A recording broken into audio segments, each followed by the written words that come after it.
We talked about this a little bit before, is like if you don't make the user experience congruent from ad to landing page, there is a risk, more so than ever, I guess, with this update, is that they might not serve your ads, or, you know, or either at all, or at the very least, like not even worst, like that's worst case scenario. They just simply won't serve them.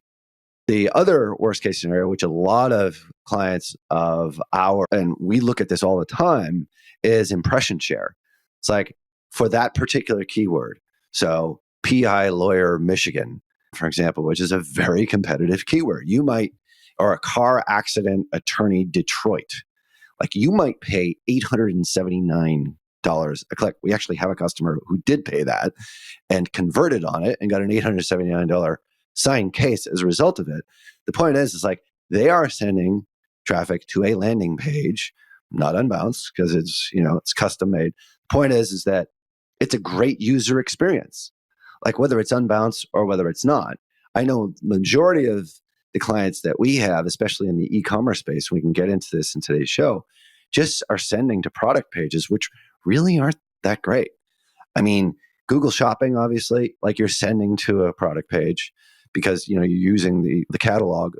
I get that, but it's like if you are competing against best premium facial moisturizer in the health and beauty space, and your page talks about shampoo or how great your company is, Google ain't going to show that ad. I'm sorry. It's like, and they shouldn't, because it's a bad experience. So this is just more of an extension of that. I think in the Taz Bober episode, we talked about 52% of users, B2Bs, aren't even using landing pages. So just that onto itself, just straight to the homepage. So it's like, you kind of need to wake up here and say, all right, well, let's stop talking about just what you're doing on the traffic side. Let's talk about like where you're sending it, because now it's a necessity as opposed to just an option. Agree or disagree? Well, yeah, I mean, you're talking about providing someone with a 4-course meal when they just wanted a snack, right? I mean, I love that analogy because everybody can relate to it, but I'm searching for something very specific. I want that very specific thing. You might have it, but you're taking me to a place where I have to find it. Oh, no, I'm way too lazy for that. I don't want to have to find it, right? So I know that statistic was staggering. And granted, it was B2B, but yeah, that 52% of ad traffic still goes to home pages. So again, that's the 4-course meal. You're making me work. I don't like it. I'm not going to do it. I'm going to back out. And then the quality score just starts to drop.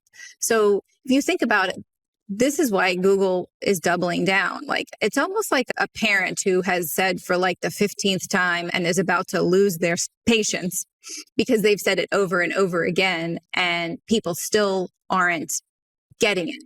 But I think what they're trying to tell us is with AI Max, those warts are going to be even more exposed than they were before. Like, you're not going to be able to hide anymore if that's the experience you're delivering, because this AI Max is going to not only expose those warts, but for those organizations or businesses that have really great funnels, AI Max is going to prep them to the point where if you're not doing it right, you're just going to be irrelevant. And like Lauren said, you're just not going to get served. I think it goes back to like Ralph, you were saying how a lot of the big brands want you to stay on app. Like, I think that was true. I would counter that it's now in this like AI slop ecosystem. I think most of the brands are trying to get you to trust them as a returnable resource. So if you're using Google and every time you do a Google search and you're landing on an irrelevant page, you're not continue to use that search engine to find what you're looking for. And you're going to go to ChatGPT, you're going to go to TikTok or some other space. Similarly, if like you're running ads on Facebook, they know that we're sending traffic off platform. But Meta, like I see all the time when we do audits for campaigns, we see that ads get rejected so often because a landing page is incongruent. And we, like from the Meta side, have to constantly evaluate what's on the landing page, because we have found time and time again in case studies, like there's language on the landing page that makes the whole ad account get banned. Talking to you health and wellness folks, especially you supplement people, we've had to create microsites specifically because the landing page experience on Meta has been so emphasized for the last few years. But I think in this like AI slop environment where you're just surrounded by the wrong answers, it's making sure that I can trust that if I'm looking for an answer, I'm going to have a good experience. And so Google, especially with AI Max, is saying, well, part of that experience is that final URL destination we're sending them to. And if it's bad, you're going to ruin our reputation. So I'm rather not have my reputation, the people, my clients that are on Google, have a bad experience because of you. Therefore, I'm going to decrease your impression share or eliminate you from being seen at all.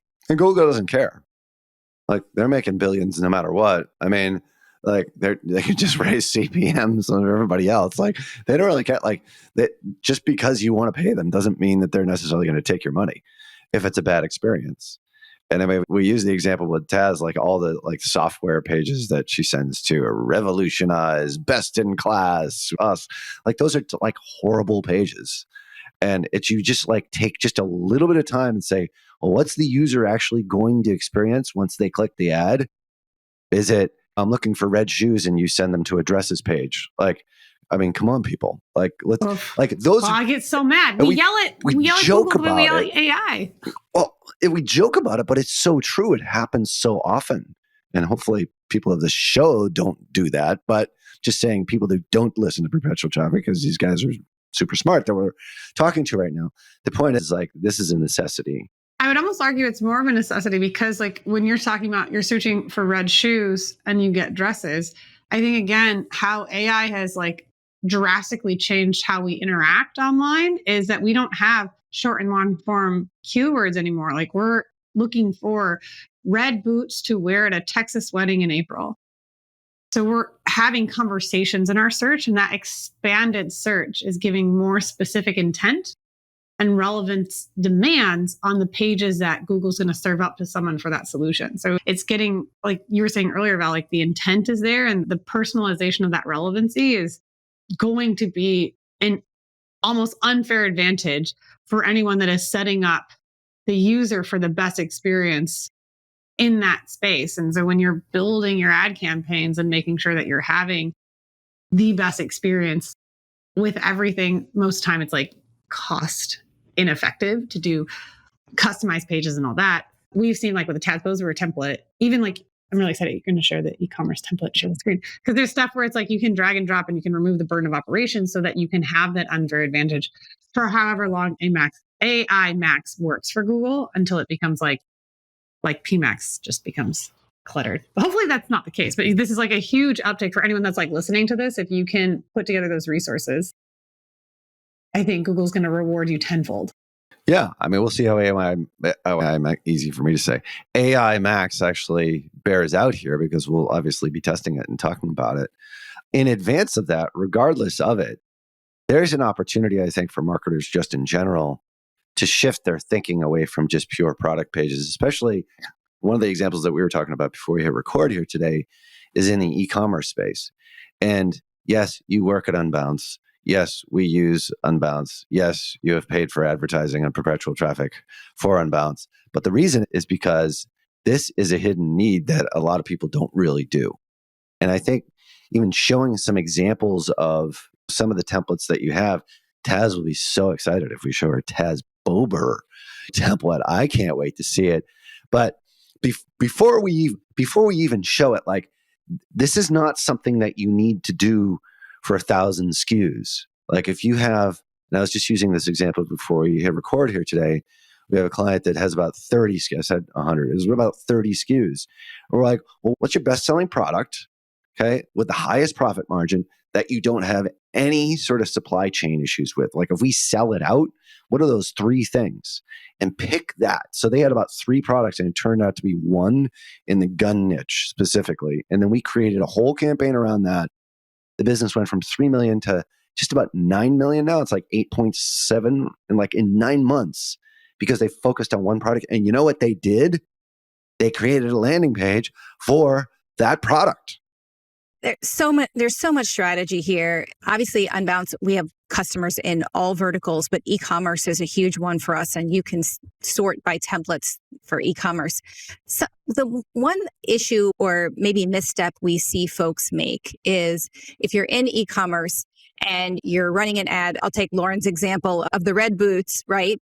That you're concerned, right? You have red boots on your website, but you also have boots of all different colors and styles. And so you want to send them to that product page on your website because you don't want to miss out on the you may also like, right? Yeah. You don't, if they say, oh, I don't really like these and they back out, now they're gone. Right. But I think the mistake people make is that you can use a landing page and still have that experience, right? So maybe this is a template that we have available, Shopify enabled. So like, and we also, all of our templates are optimized for conversion. So like, you don't have to worry about that stuff. They're optimized for mobile. We've taken care of that, all of that for you.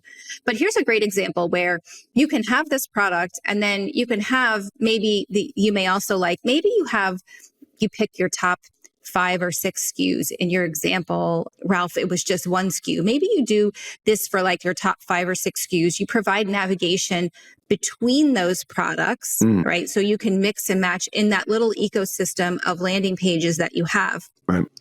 Then you get the conversion, right?